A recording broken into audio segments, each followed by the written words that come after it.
Predvsem pa so izpostavljene bolezni dihal, predvsem kronična obstruktivna pljučna bolezen, pa tudi trajno zdravljenje s kisikom na domu, tega je v Zasavju kar dosti, pa močno v porastu so rakasta obolenja.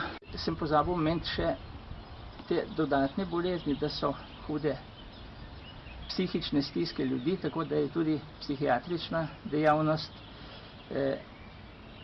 obremenjena, pa še novo, kar imamo v Zasavju, bolezni odvisnosti.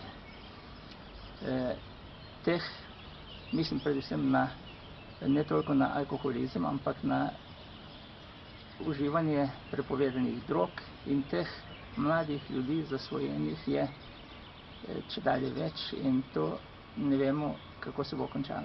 V človeško telo pridejo dioksini v glavnem preko prehranjevalne verige. Človek je zadnji člen v tej prehranjevalni verigi, dioksini se tu kopičijo in največ dioksinov zaužijemo s prehrano, in tu s prehrano živalskega izvora, preko mesa in preko mleka, mlečnih izdelkov. En manjši del dioksinov pa lahko pride tudi, literatura navaja, da je to približno le 5%, pa lahko z vdihavanjem v sledovih kontaminiranega zraka.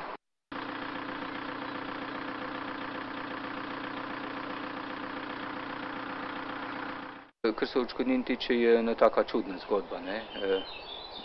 Odprej verjetno zadevo malo poznate, potem tole, ko sem jaz rekel, leta 91 so želeli prekiniti, pa so potem še za 91 pa 92 dali neko miloščino, oziroma več kot je bilo prej, ampak je bila prej že miloščina. To so bila tista 80 do 90 so bila tista inflacijska leta, ne, in potem je bilo nekako vezano to na katastarski dohodek, pa se ni zmeri popravilo, pa so jaz konkretno za leto 89 sem dobil za 30 litrov nekega domačega vina, odškodnine, za celo kmetijo. Tisto, kar sem jaz vedno vprašal, koliko so zmerili v šavni peči, ne? Koliko so zmerili? In če so zmerili, če sem res nisem upravičen. Ne, komisija, sploh ni, komisija je potem dala študijo Eriko Velenje. Eriko Velenje je na osnovi tistega, kar bom rekel, v okvir 300 milijonov razdelili, pa območje razdelili v bistvu na tisti, ki so v 4. razredu onesnaženje, pa tistim, ki so v 3. dobijo odškodnino, tistim 1. in 2. ne. In so, bom rekel, tako okvirno, bom rekel, skoraj po metodi koncentričnih krogov. Tisti, ki so najbližje elektrarne, bližine tiste krajevne skupnosti, so bile v 4. razredu, tisti, bom rekel, ki smo pa že dlje, smo pa v 3. Tako da pomeni, da sem jaz recimo napram nekomu, ki je v krajevni skupnosti Hrastnik in je dost manj prizadet, pa ne zato, da je on dobil preveliko odškodnino. Dobil, to je 66,2 njegove odškodnine, ne. Da so začeli leta 2000 plačevati jo, ne, je, mislim, da je vzrok samo ta tožba, ne. Mi smo šli v tožbo potem leta 95, ko niso hoteli več plačati. In mislim, da je vzrok samo to, da so začeli izplačevati, ampak vzrok je bil to, da je bil material vlade pred prvim branjem, že pred odborom za gospodarstvo, samo naša tožba. Potem v zakonu so pa potem spremenili tako, da naj bi odškodnino dobili vsi, ne. Ampak znesek je bil pa še isti, ki je bilo namenjen za tisto iz tožbe, ne. V bistvu prej 26, potem pa 1000 ljudi, ne. In potem so samo razdelili znesek po katastru, ne. In jaz opazujem, recimo, ravno to leto 97, ki sem ga že prej omenil, so bili ti javori konec avgusta, septembra popolnoma perforirani. Ne. Čist preluknjen in mi pravimo zapalen, ne. In jaz naslednjo leto gledam, pa vidim, da je ta javor, ne vem, če bom zdaj lahko čist takve značino, ampak čisto vsi so poškodovani. Naredi tak na kolen, poglejte. Ta kolen, ne. To je vse od poškodbe, tole je verjetno od 97, tole je zdaj od kasnejše. Ta kolen, ker ta kolen in ta kolen. In ta javor bo rastel 100 let, 50 let, da bo imel en kubik. In jaz mislim, da se ta poškodba nikoli zravnala. In ta javor ne bo nikoli sposoben za tehnični les. Nikoli. To pomeni, da ga lahko daš, zdaj pravi, v luščenec ali pa v furnir, ne.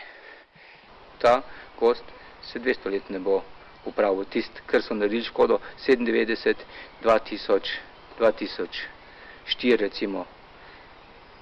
To se ne more popraviti, čeprav sem zelo v zadnjem času večkrat s temi iz gozdarstva govoril, ker v bistvu prej nisem bil niti pozoren toliko na ta problem, na tak način, nisem niti razmišljal. Človek se včasih, bom rekel, vsak dan nekaj nenov se učiš, pred te kdo kaj zgodi.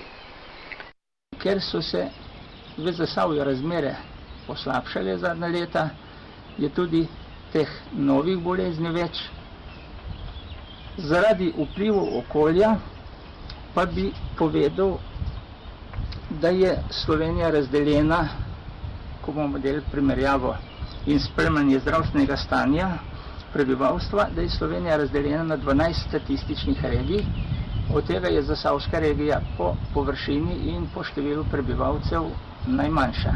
Imamo približno nekaj več kot 46 000 prebivalcev, od tega žensk nekoliko več od moških.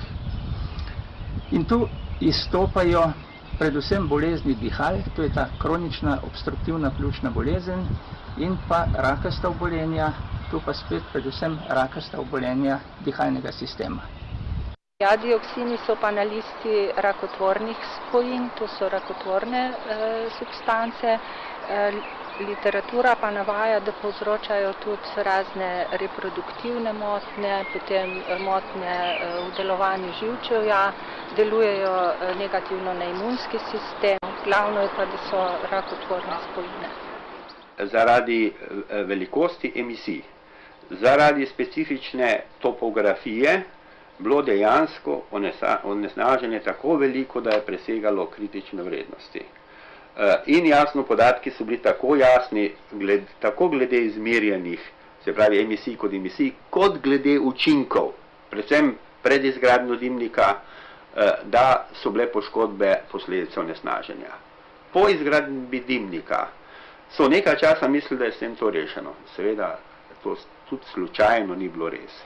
Zdaj, ko je zaradi Göteborškega protokola Slovenija morala desulfurizirati termoelektrarno Trbovlje, se je stanje izboljšalo, vendar ostajajo dušikovi oksidi, prekurzorji ozona.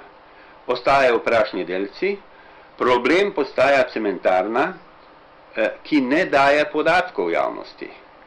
In jasno, govori se o sežigalnici, s čemer jaz osebno nisem najbolj seznanjen, tu je pa treba jasno povedati, da sežiganje odpadkov ni več najbolj modern trend, da je reciklaža modern trend, kar je bilo tudi na tistem srečanju, ki so ga tele društvo Ekokrog predili in so tam zato pač referenti poročali o tem.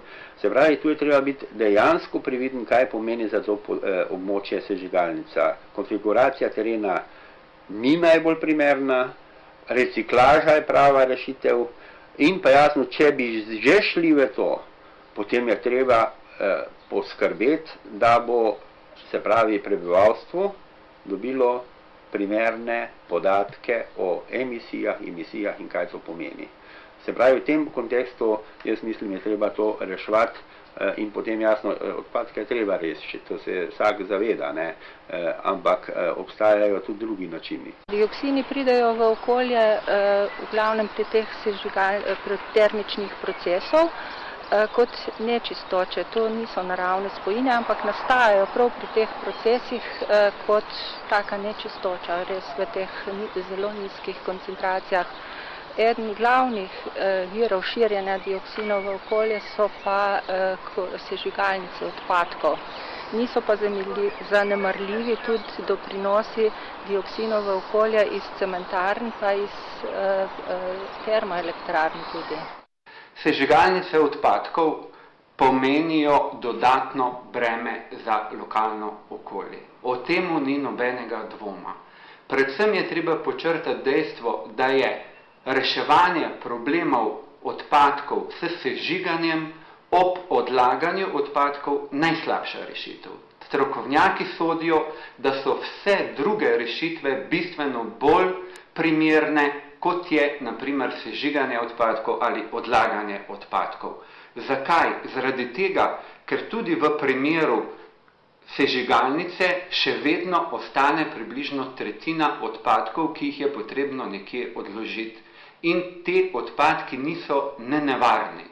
Drugič, zelo pomembno je dejstvo, da če uvedemo sistem ravnanja s komunalnimi odpadki, ki se konča z sežigalnicami, potem to pomeni, da ne bomo zmanjšali količine komunalnih odpadkov. Zakaj? Zaradi tega, ker so sežigalnice seveda zainteresirane, da sežgejo čim več odpadkov in pomeni vsako zmanjševanje dejansko zniževanje njihovih dobičkov.